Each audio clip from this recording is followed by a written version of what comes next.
नमस्कार, आप देख रहे हैं स्पोर्ट्स डगआउट और मैं हूं आपके साथ सोनल मुदगिल।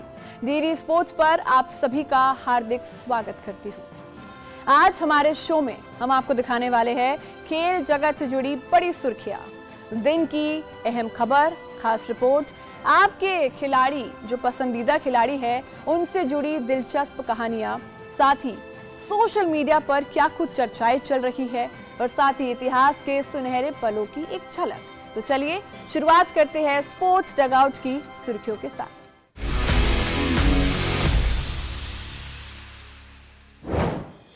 दुबई में गूंज उठा Asia cup, man in blue उतरे टाइटल डिफेंस की जंग में। दिल्ली में दिखेगी पैरा एथलीट्स की ताकत, लाइव डीडी स्पोर्ट्स पर। निखत और मीनाक्षी का दमदार पंच, लेकिन पुरुष मुक्केबाजों का सफर थमा।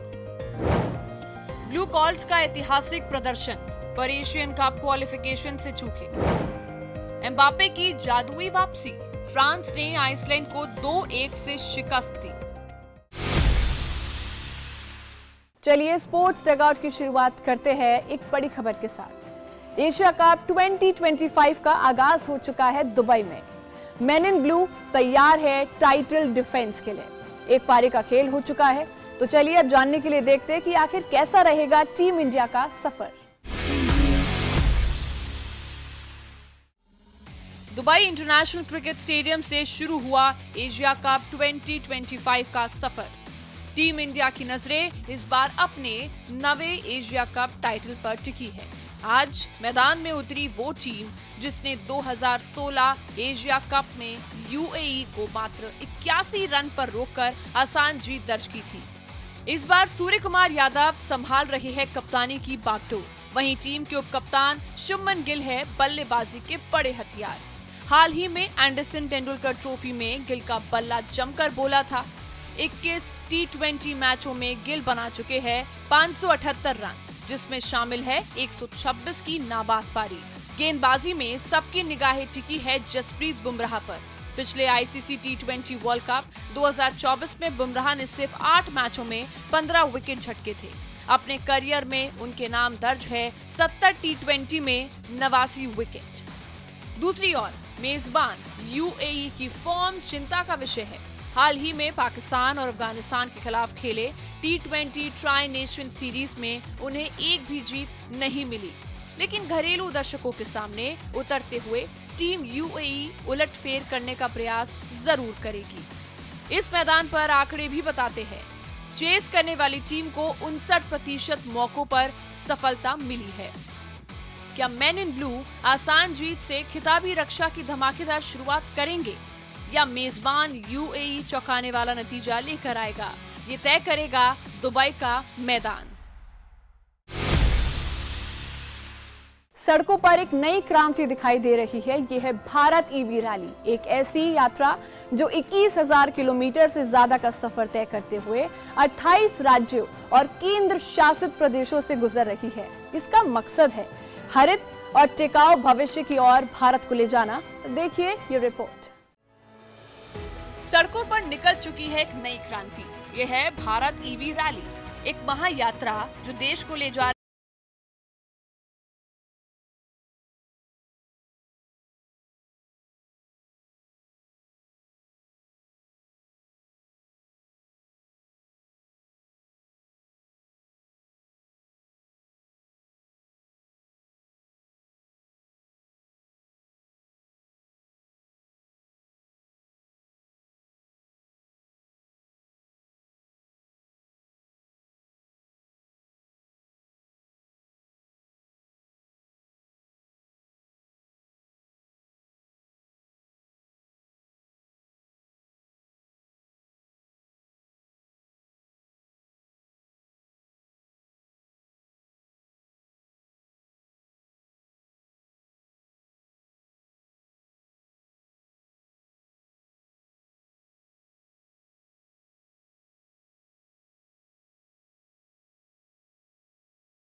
टेक्नोलॉजी और विंड पावर ग्रिड्स, जो बताते हैं कि भारत अपने कार्बन फुटप्रिंट को घटाने की राह पर है। सबसे बड़ा दृष्टिकोण है विकसित भारत मिशन ईवी अपनाने, क्लीन एनर्जी और ग्रीन ग्रोथ के जरिए देश बन रहा है आत्मनिर्भर और टिकाऊ भारत। आज ये रैली अपनी मंजिल की ओर बढ़ रही है। 21,000 किलोमीटर का सफर, 28 राज्यों की यात्रा और लाखों लोगों तक पहुंचाने का संदेश। ये गूंज यही कहती है, बदलाव मुमकिन है, बदलाव जरूरी है।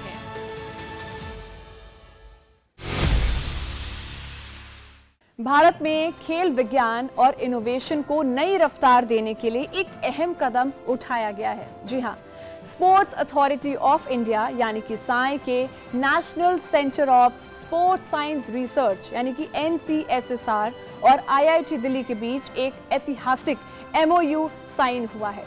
समझौता माननीय खेल मंत्री डॉक्टर मनसुख मांडविया के मार्गदर्शन में कराया गया है, जिसका मकसद है आत्मनिर्भर भारत के विजन को खेलों में मजबूती देना। MOU के जरिए अब भारत में स्पोर्ट्स साइंस, एडवांस टेक्नोलॉजी और स्वदेशी नवाचार को बढ़ावा दिया जाएगा। इस पहल से देश में इंडिजीनियस स्पोर्ट्स इक्विपमेंट और स्पोर्ट्स साइंस डिवाइसेस विकसित होंगे, जिससे विदेशी उपकरणों पर निर्भरता घटेगी और गर्व से स्वदेशी अभियान को बढ़ावा मिलेगा। ये सहयोग कई स्तरों पर फायदा पहुंचाएगा। उच्च स्तरीय रिसर्च और इंजीनियरिंग इनोवेशन को बढ़ावा मिलेगा, खिलाड़ियों के प्रदर्शन सुधारने और इंजरी प्रिवेंशन में मदद मिलेगी और देश विदेश के एक्सपर्ट्स के बीच नॉलेज शेयरिंग होगी। MOU साइनिंग सेरेमनी में स्पोर्ट्स सेक्रेटरी श्री हरि रंजन राव और IIT दिल्ली के डायरेक्टर प्रोफेसर रंगन बैनर्जी मौजूद थे। साई की ओर से NCSSR डायरेक्टर ब्रिगेडियर डॉक्टर विभू कल्याण नायक और IIT दिल्ली की ओर से प्रोफेसर अश्वनी अग्रवाल ने समझौते पर हस्ताक्षर किए। इसी अवसर पर IIT दिल्ली में एक अत्याधुनिक बायोमैकेनिक्स लैब का भी उद्घाटन किया गया। ये प्रयोगशाला एथलीट्स की मूवमेंट का वैज्ञानिक विश्लेषण कर परफॉर्मेंस ऑप्टिमाइज करने और चोटों का जोखिम कम करने में अहम भूमिका निभाएगी। भारत में खेलों के भविष्य को नई दिशा देने वाली ये साझेदारी अब स्पोर्ट्स साइंस और टेक्नोलॉजी को एक नए मुकाम पे ले जाएगी। अब नजर डालते हैं सोशल मीडिया बस पर। ICC ने अपने सोशल मीडिया हैंडल पर आने वाले महिला वर्ल्ड कप का एक जबरदस्त प्रोमो लॉन्च किया है। जी हाँ, जैसे ही ये वीडियो सामने आया, फैंस का कहना है कि क्या दमदार प्रोमो है। और टैगलाइन पता है क्या है? टैगलाइन है legacies will be forged, dreams will be chased, यानी कि इतिहास बनेगा और सपनों का पीछा होगा।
तो चलिए अब आगे बढ़ते हैं और रुख करते हैं ऑन दिस डे की ओर। आज के दिन 10 सितंबर 1961 को इटली के मोंजा सर्किट पर फॉर्मूला 1 इतिहास का सबसे बड़ा हादसा हुआ। German driver Wolfgang von Trips की फेरारी जिम क्लार्क की कार से टकराई और हवा में उछलकर दर्शकों के बीच जा गिरी। इस दर्दनाक हादसे में वॉन ट्रिप समेत 15 दर्शकों की जान चली गई। इस घटना ने रेसिंग की खतरनाक हकीकत सबके सामने ला दी। उसी सीजन में उनके साथी ड्राइवर फिल हिल ने इतिहास रचा और पहले अमेरिकी जन में फॉर्मूला 1 विश्व चैंपियन बने।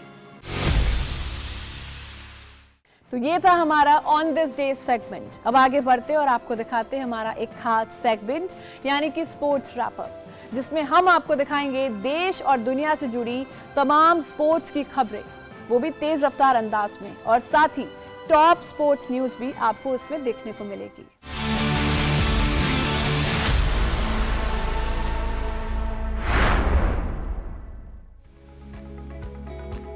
फ्रांस ने वर्ल्ड कप क्वालिफाइंग में आइसलैंड को रोमांचक अंदाज में 2-1 से हराया। मैच की शुरुआत में माइकल ऑलिस की बड़ी गलती से आइसलैंड को बढ़त मिल गई और लगने लगा कि फ्रांस को घर में हार झेलनी पड़ेगी, लेकिन हाफ टाइम से ठीक पहले एम्बापे ने पेनल्टी से गोल कर बराबरी दिलाई।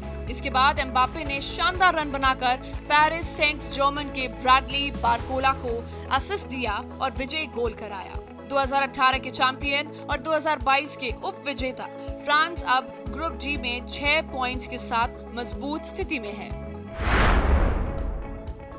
इंग्लैंड ने वर्ल्ड कप क्वालिफायर में सर्बिया को 5-0 से रौंदकर जोरदार मैसेज दिया है। अगला मैच जीतकर इंग्लैंड लगातार 8वीं बार वर्ल्ड कप के लिए क्वालिफाई कर सकता है। वहीं पुर्तगाल ने हंगरी को 3-2 से हराया, लेकिन सबसे बड़ा धमाका किया नॉर्वे के एर्लिंग हालैंड ने। उन्होंने अकेले 5 गोल दागे और उनके साथी थीलो आसगार्ड ने 4 और जोड़ दिए। नतीजा, नॉर्वे ने मोल्डोवा को 11-1 से रौंदकर 1998 के बाद पहली बार वर्ल्ड कप में क्वालिफिकेशन की उम्मीद मजबूत कर दी है। भारतीय under 23 football team AFC Asian cup 2026 के लिए क्वालिफाई करने से चूक गई। भारत को उम्मीद थी कि बहरीन कतर को मात देगा, लेकिन कतर ने 2-1 से जीत दर्ज कर ली। भारत ने 3 में से 2 मैच जीते और ग्रुप में दूसरे स्थान पर रहा। हालांकि ब्लू कॉल्स का प्रदर्शन ऐतिहासिक रहा। वे अब तक के सबसे बेहतर 5 दूसरे स्थान वाले टीमों में शामिल हुए, लेकिन सीधे क्वालिफिकेशन से वंचित रह गए। वर्ल्ड आर्चरी चैंपियनशिप 2025 में भारत की परनीत कौर पदक से चूक गई। उन्होंने क्वार्टर फाइनल तक शानदार प्रदर्शन किया, यहां तक कि ब्रिटेन की वर्ल्ड नंबर 2 एला गिब्सन और साथ ही भारतीय ज्योति सुरेखा को हराया, लेकिन मेडल राउंड में हार गई। दूसरी ओर भारतीय महिला रिकर्व टीम, जिसमें दीपिका कुमारी, अंकिता भगत और गाथा खड़गे है, सेमीफाइनल तक पहुंची। जापान से हारकर वे फाइनल से बाहर हो गई, लेकिन अब कांस्य पदक के लिए शीर्ष वरीयता प्राप्त कोरिया से भिड़ेंगी। शतरंज के फ्रीडे स्विस ग्रॉप प्री टूर्नामेंट में वर्ल्ड चैंपियन डी गुकेश को लगातार दूसरी हार झेलनी पड़ी। ग्रीस के निकोलस थियोड्रू ने उन्हें मात दी। इससे पहले वे अमेरिका के ग्रैंड मास्टर अभिमन्यु मिश्रा से भी हार चुके थे। ड्रॉ की स्थिति में गुकेश ने ओवर प्रेस किया और गलती का खामियाजा भुगता। वहीं भारत के अर्जुन एरिगेसी ने शानदार खेल दिखाया और मौजूदा लीडर ईरान के परहम मार्कसुदलू को ड्रॉ पर रोका। वर्ल्ड बॉक्सिंग चैंपियनशिप में भारत की 2 बार की विश्व चैंपियन निकत जरीन ने जीत दर्ज कर क्वार्टर फाइनल में जगह बनाई। निकत ने जापान की यूना निशिनाका को हराया। वहीं डेब्यू करने वाली मीनाक्षी ने भी 48 किलो वर्ग में चीन की वांग क्विपिंग को 5-0 से हराकर शानदार शुरुआत की। हालांकि पुरुष मुक्केबाजों का प्रदर्शन निराशाजनक रहा और लक्ष्य चाहर समेत 7 भारतीय बॉक्सर प्रतियोगिता से बाहर हो गए। भारत की टॉप बैडमिंटन जोड़ी सात्विक साईराज और चिराग शेट्टी ने हांगकांग ओपन सुपर 500 में जीत से आगाज किया। उन्होंने ताइवान की जोड़ी को 3 गेम के कड़े मुकाबले में हराया। हाल ही में वर्ल्ड चैंपियनशिप में ब्रॉन्ज मेडल जीतने वाली ये जोड़ी शानदार फॉर्म में है। वहीं भारत के किरण जॉर्ज ने क्वालिफायर से होते हुए मेन ड्रॉ में जगह बनाई और जीत के साथ अगले दौर में प्रवेश किया। एशिया कप 2025 के ओपनिंग मैच में अफगानिस्तान ने हांगकांग को 94 रनों से हराया। ऑलराउंडर अजमतुल्ला ने रिकॉर्ड तोड़ 50 रनों की पारी खेली, जबकि अटल ने 73 रनों की नाबाद पारी खेली। अफगानिस्तान ने 188 रन बनाए और फिर गेंदबाज में हांगकांग को पूरी तरह ध्वस्त कर दिया। ग्रुप बी में अफगानिस्तान, बांग्लादेश और श्रीलंका जैसी मजबूत टीमें भी है और अब सुपर 4 में जगह बनाने की रेस और दिलचस्प हो चुकी है। T20 वर्ल्ड कप 2026 का फाइनल भारत और श्रीलंका की मेजबानी में होगा और खिताबी मुकाबला अहमदाबाद के नरेंद्र मोदी स्टेडियम में खेला जाएगा। 2023 वनडे वर्ल्ड कप का फाइनल भी यही हुआ था। हालांकि अगर पाकिस्तान फाइनल में पहुंचा तो मुकाबला कोलंबो में शिफ्ट किया जाएगा। टूर्नामेंट 7 फरवरी से 8 मार्च तक चलेगा, जिसमें 20 टीमें हिस्सा लेंगी और ये मुकाबला भारत के 5 और श्रीलंका के 2 मैदानों में खेले जाएंगे। खेल प्रेमियों के लिए अच्छी खबर। आज दिल्ली में प्रसार भारती और पैरालंपिक कमेटी ऑफ इंडिया ने एक ऐतिहासिक MOU पर दस्तखत किए हैं। इस समझौते के तहत राजधानी दिल्ली में होने वाले वर्ल्ड पैरा एथलेटिक चैंपियनशिप 2025 का सीधा प्रसारण DD स्पोर्ट्स पर होगा। 27 सितंबर से 5 अक्टूबर तक जवाहरलाल नेहरू स्टेडियम में होने वाली ये प्रतियोगिता भारत की अब तक की सबसे बड़ी पैरा स्पोर्टिंग इवेंट होगी, जिसमें 104 देशों से आएंगे 2200 से ज्यादा एथलीट्स और सपोर्ट स्टाफ। भारत की ओर से भी रिकॉर्ड 35 एथलीट पहली बार इस चैंपियनशिप में डेब्यू करेंगे। MOU साइनिंग के मौके पर प्रसार भारती के CEO गौरव द्विवेदी और पैरा ओलंपिक ऑफ इंडिया के वाइस प्रेसिडेंट SP सांगवान समेत कई गणमान्य मौजूद रहे। अब स्पोर्ट्स रैपअप से आगे बढ़ते हुए बात करते हैं हमारे बर्थडे स्पेशल सेगमेंट की। आज हम मना रहे हैं उन खिलाड़ियों का जन्मदिन जिन्होंने अपने शानदार खेल से सबको प्रभावित किया है। आइए जानते हैं उनके बारे में कुछ खास बातें। आज ही के दिन भारतीय क्रिकेट के भरोसेमंद मिडिल ऑर्डर बल्लेबाज मनीष पांडे का जन्म हुआ। 10 सितंबर 1989 को जन्मे मनीष कर्नाटक के लिए घरेलू क्रिकेट खेलते हैं और इंडियन प्रीमियर लीग में कोलकाता नाइट राइडर्स के अहम खिलाड़ी रहे हैं। साल 2009 में उन्होंने IPL का पहला भारतीय शतक लगाकर इतिहास रचा। अंतर्राष्ट्रीय स्तर पर भी उनका योगदान अहम रहा। भारत की एशिया कप 2018 की विजेता टीम का वो हिस्सा रहे हैं। वहीं एक और बल्लेबाज भी आज के ही दिन अपना जन्मदिन मनाते हैं। 10 सितंबर 1986 को जन्मे आयन मॉर्गन आयरलैंड से इंग्लैंड तक का क्रिकेट सफर और कप्तानी में बेमिसाल छाप। इंग्लैंड की वनडे और T20 टीम के कप्तान रहे और उन्हें इंग्लिश क्रिकेट का सबसे महान कप्तान माना जाता है। उनके नेतृत्व में इंग्लैंड ने पहली बार 2019 का वर्ल्ड कप जीता और 2016 T20 वर्ल्ड कप के फाइनल तक पहुंची। मॉर्गन 2010 T20 वर्ल्ड कप विजेता टीम का हिस्सा भी रहे। बतौर बल्लेबाज उन्होंने टेस्ट में 16 मैचों में 700 रन, वनडे में 248 मैचों से 7,701 रन और T20 में 115 मैचों से 2,458 रन बनाए। आज वो कमेंटेटर के तौर पर क्रिकेट को अपनी नई दिशा दे रहे हैं। DD स्पोर्ट्स की ओर से इन सभी को जन्मदिन की हार्दिक शुभकामनाएं। तो दोस्तों, आज के स्पोर्ट्स डगआउट में बस इतना ही, लेकिन हमारा वादा है कि हम आपको खेल से जुड़ी बड़ी और अहम खबर आप तक पहुंचाएंगे सबसे भरोसेमंद और सबसे दिलचस्प अंदाज में। जुड़े रहिए DD स्पोर्ट्स के साथ। अगली मुलाकात तक खेल का जुनून बनाए रखिए और जीत का जज्बा जगाए रखिए।